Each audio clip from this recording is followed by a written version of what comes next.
আসলে বাবুলের বিষয়টা আমার চেয়ে আপনারা বেশি অবগত আছেন, কারণ আমি একটা অঙ্গ সংগঠনের সাথে জড়িত ছিলাম।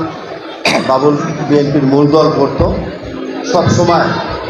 বিএনপি কেন, শুধু ছাত্র দল বলেন, শ্রমিক দল বলেন, যে কোনো কর্মসূচি যদি তার চোখের সামনে আসতো, সে কিন্তু কাউকে না জিজ্ঞাসা করে দল পাগলের মতো সে কর্মসূচি করে দিত।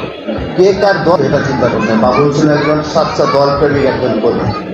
সেই কারণে আমাদেরও দায়িত্ব আছে, আমরা বাবুলকে সারা জীবন স্মরণ করব, রব্বুল আলামিনের কাছে দোয়া করবো যাতে আল্লাহ তাকে জান্নাতবাসী করে, আর তার পরিবারের পাশে আপনারা সকলে থাকবেন, আমরাও থাকবো। আরেকটা বিষয়, দোয়া করবেন। পাশাপাশি যেহেতু আমরা সবাই মুসলমান, ব্যানারে একটা কথা লেখা আছে, নিপীড়িত ফিলিস্তিনিদের পাশে সকলকে দাঁড়ানোর জন্য। যেহেতু আমরা মুসলমান, ফিলিস্তিনিবাসীও মুসলমান, মুসলমানদের উপরে ইহুদিরা অত্যাচার করছে, অন্যায় করছে, অবিচার করছে, প্রতিদিন অন্যায়ভাবে হত্যা করা হচ্ছে। সেই কারণে সারা মুসলিম বিশ্বে মুসলিমরা জাগ্রত হয়েছে, প্রতিবাদ করেছে।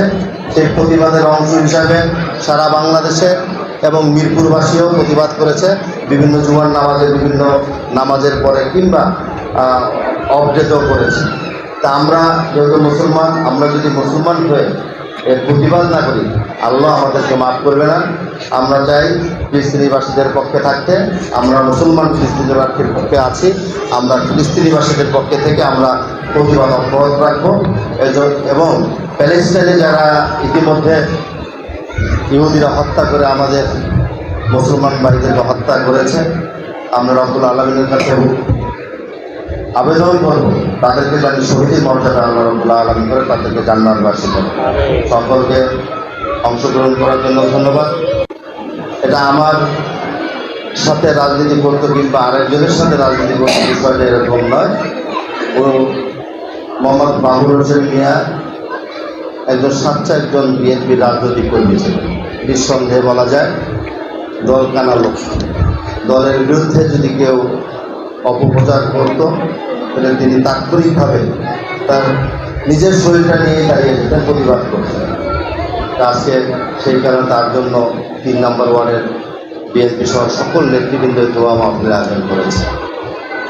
আমরা এর আগে যখন তাকে জানাজায় দাঁড়িয়ে কথা বলেছিলাম, মসজিদে নামাজ পড়ে মাদ্রাসার মিলাদ মাহফিলে, সর্বশেষ তাকে যখন দাফন করেছে কালশি কবরস্থানে, আমরা অনেকে সেখানে উপস্থিত ছিলাম। আমরা যাতে এই দাফন করেই যাতে